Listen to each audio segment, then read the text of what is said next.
Hey, hey. Hey, Welcome to the Brian and Kristen podcast. I'm Brian, and I'm Kristen.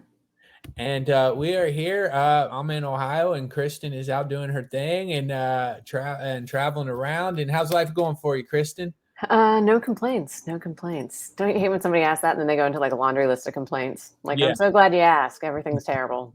No, everything is good. I'm happy to Everything's be good. here traveling around. Cool, good.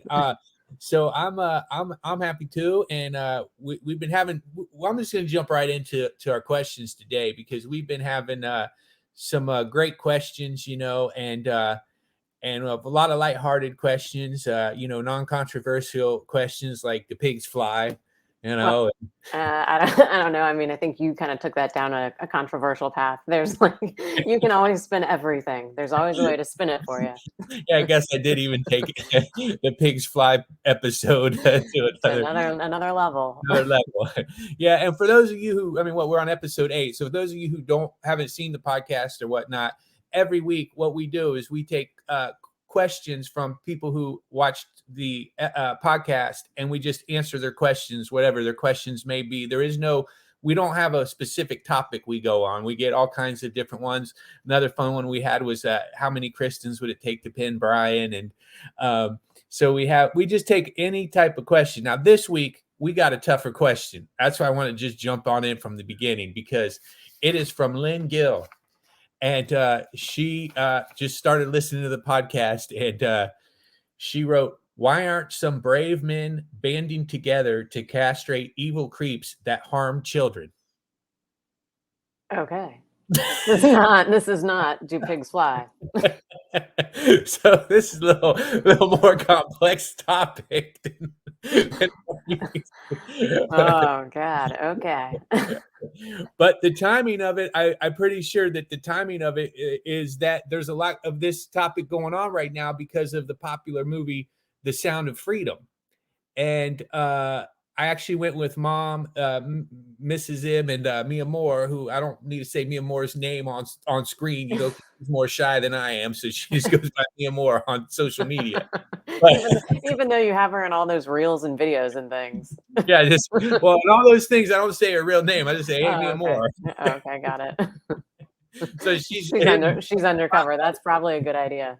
People who don't speak Spanish are probably going to think her actual name is Mia Moore.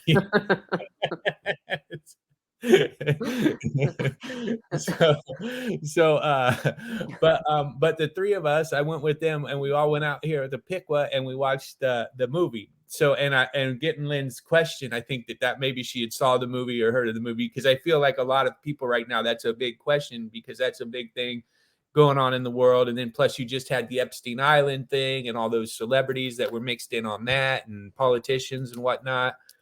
And I've been looking at this question for a week, so I've had a little more time to digest it. I know you mentioned it like halfway last week, and it wasn't enough context to give me any clue to really think about it. And then I knew you guys were going to go watch the movie, so I feel like I'm really like out in left field. I'm gonna have to just see what happens here. Well, I'll tell you, in the movie, just to summarize the real quick, these kids are actually from Honduras. They get kidnapped. This lady comes off as like she's a model agent, and then the dad takes them to the model thing, and then they get kidnapped and taken around. And it was based on a true story. But one of the things that happened was the main guy, he goes and he's following him. He's like all the way in Colombia, right? He's just going off the grid, and his sergeant or his boss or whoever is telling him, "Hey man, you got to come back, man. You can't be doing this. This is against the protocol." And this other guy, who's kind of like a recluse who helps, save kids, he's like, "Man, damn bureaucracy. That's why I don't work for the bureaucracy." And to answer this question, partly I think a lot of it is the bureaucracy. I think that there's good guys, like the guy who was the hero of our story, and he's the hero, and he can't do stuff because he's tied up. And then the other thing is, I think there's a lot of rich bad people who are in control, and people can't really do much to prevent it. If that makes sense. I think a lot of the people that are these top people, like you saw at Epstein Island, are, in such a place that a guy like me would love to go and beat up some sicko, but how am I gonna, most of, uh, how would you actually find these people? Yeah, and I think that until a lot of this stuff has come to light, like, I mean, most people had no idea, or like don't think it doesn't happen here, that that's not a thing. And so, I mean, how many people have been in an airport bathroom where like you actually see the sign, like if you notice something, but how many people are actually looking for that type of behavior? I worked at the W Hotel, and that was actually part of the training we got, was to actually look and see if there was like any kind of odd behavior and pay attention to that. So I think as there's more education around it, which has definitely been lacking up until this time, would people actually maybe even know it's happening? Yeah, that's for sure thing, because I really would not, the untrained eye is not gonna, even notice it. I mean, just think of how much stuff you're busy, you're moving through your life, you something could be going on, you didn't even notice it. I mean, heck, at mom's office the other day, they found a little rabbit and they had it in a little box in the office, and I was walking through her office. I didn't even notice the rabbit. Yeah. Yeah, don't put you on the task to find missing children. Yeah. So it's like, so you wouldn't really be kind of looking for that. And I think that there's a lot of cover up going, and they said it's 150 at the end of the credits there. They said it's $150 billion business that they got. Like, the people are making that. So, I do think that a lot of these you know people are, who knows why Mhm. they're not going harder for it. And and maybe I do think there are some guys who are, though, like the guy in the movie. There's probably a decent amount of people, but who would think of that as being a career or as something to go do? And like, I think he made a pretty good point there, was we don't really, that you don't really think about it. And also, people, it's not the type of thing people want to talk about, right? I Yeah. mean, just answering this question compared to our other questions, Yeah. right? No, no, totally different subject matter. Right? We had to even talk ahead of time. Do we really want to answer this question, right? Because do we want to talk about this? Because it's not as, it's not as fun. I mean, honestly, like, the movie was spectacularly made, but you leave there depressed, you Hmm. know, even though it's, and they even, and when I read through some of it, they did kind of change the story a little bit. They had to, and to even make you feel better leaving than reality. Wow. Yeah, Yeah. the other thing too, though, that I think people don't realize, and I've encountered a few people through, like, the personal development and spiritual development journey, is actually how close a lot of this type of like abuse is for people just in everyday life. Like, I usually get people's life stories without even asking to get the life story. People just give me these stories, and some of the things that I've heard that people have shared with me. I mean, I'm not won't go into the whole story, but there was a woman whose mom like essentially was getting paid for the same thing, and the story was just horrific, and she just shared the whole thing with me. So sometimes we think that it's further away, but really when people actually shared what's going on, it's much closer. So I think having empathy and understanding that like we don't know other people's stories and how close that this could be landing for somebody else, and just having more of like a different perspective on like it's not just the Honduras kids, it could be Well, people that's, somewhere else.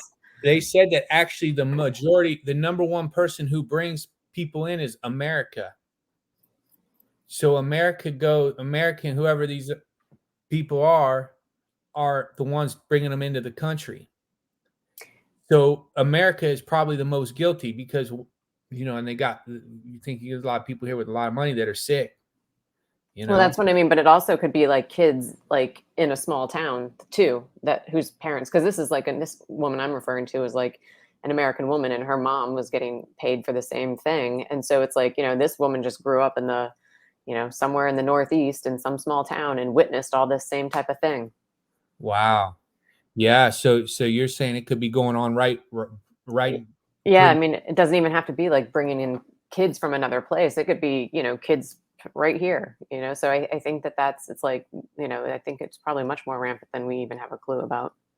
Yeah, and I think that they gotta, this is a thing that I think is pretty, like, it should be a universal, like, I mean, I know everybody's against each other. It's gonna be like that for a while as the world unfolds as it is. But like, this topic, I feel like should be pretty much universal. Everybody could agree that Hmm. it's wrong, you know. And I was kind of because after the movie, it's one of those movies that you kind of like ponder in your head for a couple days. You don't kind of just shake it right off, you know. Yeah. And so then I was reading all these different articles online, and USA Today say it was a far right movie, and and that kind of got me. I'm like, well, come on, man, that ain't cool. What you're telling me that there's people on the far left leaving the movie? Oh man, I want my money back. I wanted the kids to get, I wanted the kidnappers to win. Like, okay, Yeah, no. Zuckerberg. Though, this just since usually we tie it into some story about growing up, this reminds me that dad would never take any. So, dad was a criminal defense attorney, obviously, you know that, but for listeners who don't know that, he would never take any case that had something to do with kids because he could not defend somebody that he thought possibly could have harmed a child. So, I think that that's kind of interesting that this all comes back around in that whole perspective. Yeah, because that is one thing we've always kind of talked about is how we've always we to do this podcast, we always wanted to tie it back into growing up or the brother sister relationship, but basically and family. And yeah, now here is one that I remember off of that was when I had my paper out. Uh, one day on the front cover was guy killed his two kids. Do you remember this in Piqua? Any story you start to share, I'm going to start saying, no, I don't remember because I haven't remembered a single story yet. So, no, this is another one I do Well, not have a okay, recollection of. well, mom is still refuting my story about Christmas, but whatever. I think Okay. I did whatever. But so, so, but I remember getting the newspaper and because I was the paper boy and reading that front cover, it was the biggest thing. You always have the front page, and it was the town next to ours. And I was like, oh man, I was like, that guy's gonna call dad. And sure enough, I got home and the guy had called dad, Oh, wow. and they ended up, the guy ended up doing was the guilty. There was no case. The guy went to jail for the 2 life terms or whatever. He was nothing that's going to case or something. But I just knew I was like, yeah, this guy's gonna call our dad. That's one thing I always hated was like when there was some kind of big case, you were always gonna be. I always felt like, oh man, we're somehow gonna be involved. Mom's gonna have to go to school. Gonna have, like somebody's gonna have an opinion. It That's was funny. always, yeah, there was, because especially in a little town, man, everybody has, I was in school one time. I don't know if I told you this, but one of the girls in this class turned around to me and said, my dad, in third, fourth grade, my dad said, your dad's a scumbag. I ain't going to say names here, but then I went home and said to dad, so-and-so said, her dad said, you're a scumbag. He's reading the newspaper at the table like he always did. You go tell her, it don't matter what her dad said. Your dad don't even know who her dad is. Oh, God. Oh my God. And then he probably just put the paper back up, didn't he? Like nothing, didn't even phase him. That's so funny. That's hilarious. Oh my God, that's so funny. Yeah, that was him, man. And he didn't even break stride. So yeah, as far as this topic goes, I mean, I guess people got to be alert. You got to question. I think a lot of these politicians are bad, man. When these politicians are doing questionable stuff on camera, we got to question them what they're doing off camera.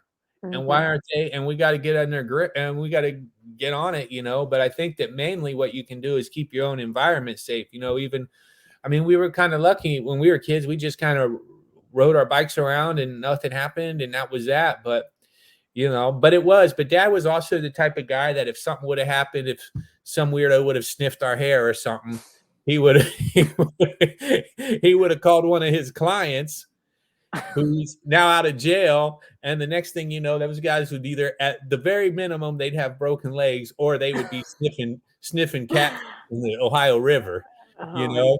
it sounds like your dad was part of the mob. He was not. He was He not, wasn't to be very clear. he wasn't part of the mob, but he would say stuff that would make you think like, if he would say stuff. Well, if somebody ever did anything to you and Kristen, I could make a few calls and that would be that with them. He would, Oh, I did not know that, but that's good to know. yeah, yeah. It was like, yeah. I remember even at the fair, there were a couple guys, and there was a family in Troy that had the toughest kids, and dad knew their family, and they went around the fair saying, if anybody messed with the Swinehart kids, you had to mess with, and I don't say their name either, but we had to mess with it with them. So that year at the fair, I was like, oh yeah, I was talking trash to everybody.